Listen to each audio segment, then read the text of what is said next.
So let's talk the road to 100,000. Your latest report from Bloomberg Intelligence says, hey, it's a possibility this year. How so?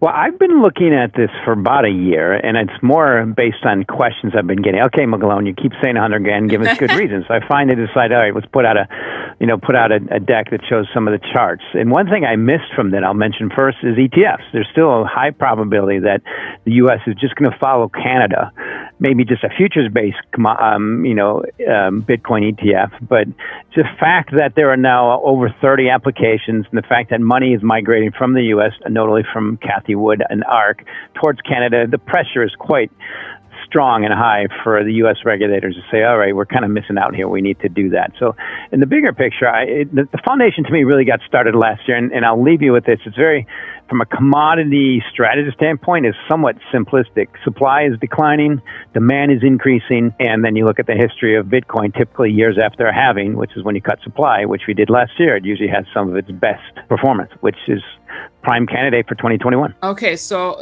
to that note and to that point, on the ETFs front, I mean, in order to move the needle, I mean, could you see that happening by year end? I mean, December's right around the corner here. Oh, yes. In fact, potentially by the end of October, but a futures-based ETF, meaning, kind of way you track most commodities, crude oil, corn, copper, everything. Most of those are tracked via futures, with the exception of gold, which are physically backed. So it's just a matter of time. And Gensler even hinted at that. And it'd be a nice little baby step for the SEC. So it makes sense.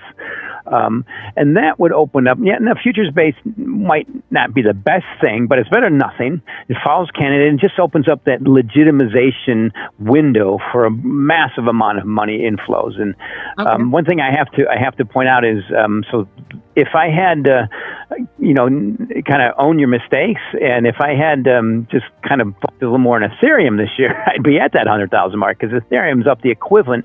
If Bitcoin just catches up to Ethereum, of which there's been some ETFs launched in Canada, it would be at 100,000. In fact, it'd be close to 130. So I think that's part of the reason it's probably going to get there. And the question is when.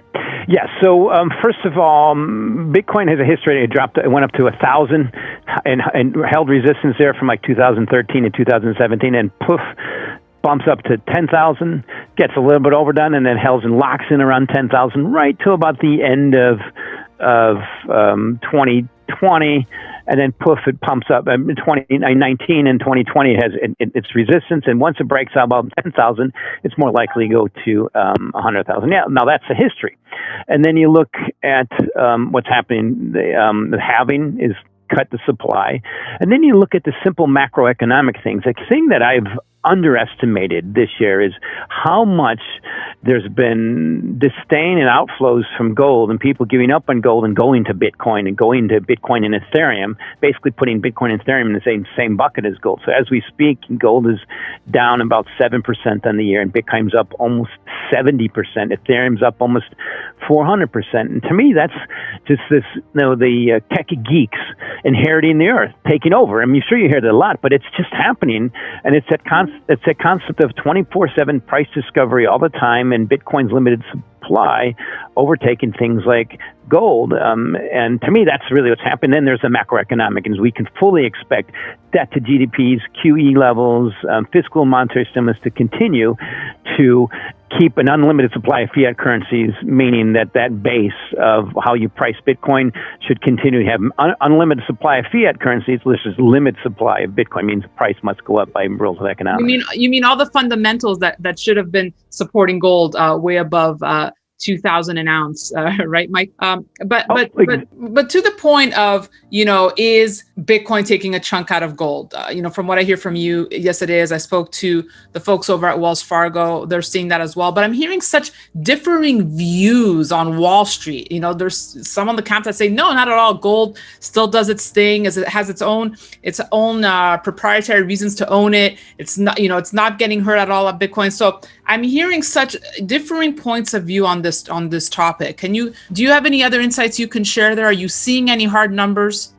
Oh, yes. Clearly how numbers. You can just see the amount of ETFs and demand for Bitcoin every day increases, just looking at the headlines. And I see outflows in gold. Just look at ETF holdings.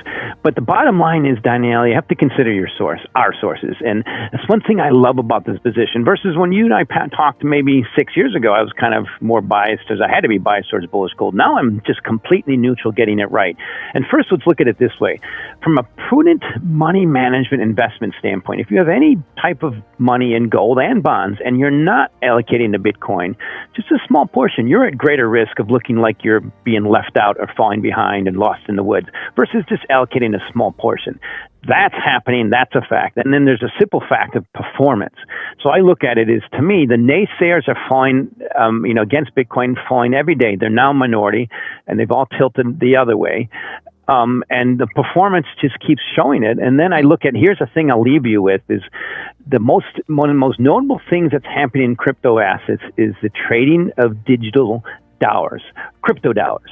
So if you look at just one, and I'm getting this to gold, but if you just look at Tether, this is the most widely traded, the daily volume in Tether is equivalent to about the top 10 cryptos, including Bitcoin and Ethereum. So that's what's happening organically. The world is going to this ability to transact 24/7, virtually no cost, with instant settlement, and you're doing it in dollars. That's happening with Bitcoin, and there's tokens to do that in gold. But to me, that's the world that's happening. It's in our faces, and it's happening so fast, a lot of people are being left behind. So I fear that people who keep pointing out how gold has been the hedge forever, I agree with you, and so far, and I'll leave you with this. And before the automobile, the horse was the best form of transportation, and how we measure it, that's just happening, and something's got to trip it up. But every day that Bitcoin doesn't fail, it's moving in gold space, and this year is a good example of that. Okay, so let me ask you this. On the path to 100,000, what does it look like? Are we expecting more consolidation? Would you expect another correction, and then it's a straight up? What does it look like? How does it play out? Well, I think we've already had the significant correction this year, which is part of why I republished that article that I put out. I actually republished it kind of almost a year ago, because it's one of the best ways to create a foundation in the markets is flush out the excessive longs and the speculative excesses. And that's from an ex-pick trader and ex-trader. I remember being stopped out and reading, oh, shit, I got stopped out. That's going to make the market go up. It's just usually the way it works.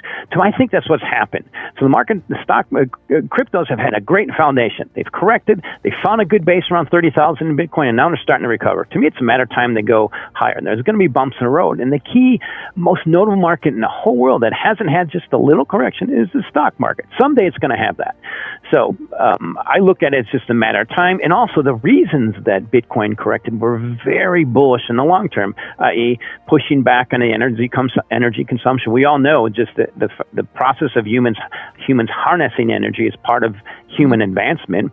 And then the discombobulation with China pushing back and pushing out the miners is, I think, making the U.S. realize it more. So maybe we should embrace this with proper regulation. So I think that's coming.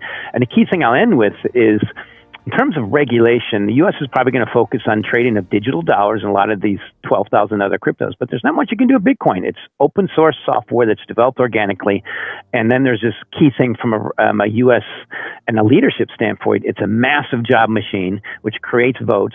And like I said, it's creating it's really enhancing the dominance of the dollar on a global scale. And I think the U.S. is smart enough not to mess that up. To that point, I'm happy you brought up regulation because Ray Dalio came out saying, well, if Bitcoin is too successful, right, and I think 100,000 would label it definitely successful. If it's too successful, regulators are going to step in. They will stop it. And you're saying you can't stop it? It's almost impossible. So I've gone through those iterations numerous times. And how do you stop Bitcoin unless you change the laws in this country? We do have free speech laws, meaning the only way I see to really stop it is to ban the internet.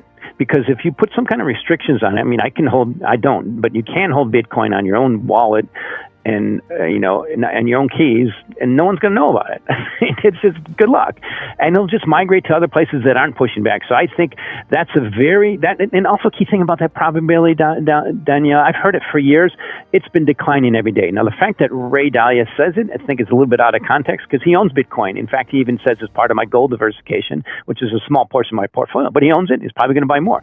Every day that goes by, people like him tilt over the other way. There's one person still left. That's Peter Schiff, but he's getting crushed in his gold.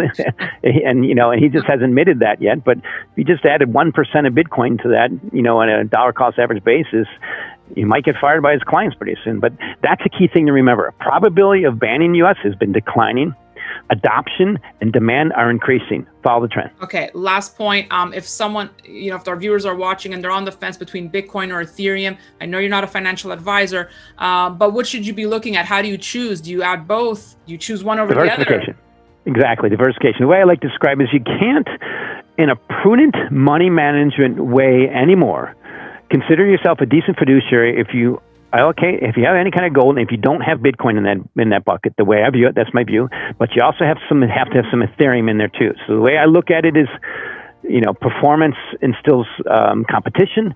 Ethereum has a lot of competition, but Bitcoin and Ethereum in the same bucket. How you weight it, I don't know. In the Bloomberg Galaxy Crypto Index, I like the way that does it, and hopefully that's going to migrate. But to me, they both belong in together. And I'm bullish all of them. I'm still bullish gold. I'm becoming very disconcerted, but they all belong in the same bucket together. And the key thing I'll leave you with, Danielle, people are starting to realize is this is a great diversifier, Bitcoin and Ethereum. And certain to people who hold portfolios of bonds, most notably in Europe, where they're getting zero interest rate. Elon Musk said that his bank accounts get nothing. I mean, you got to default to TINA. There's no alternative. And what's really performing? Where do you see demand? And where is all the technology going? Where's the world going? It's going digital, and Bitcoin is becoming a global digital reserve asset in the world, rapidly going that way.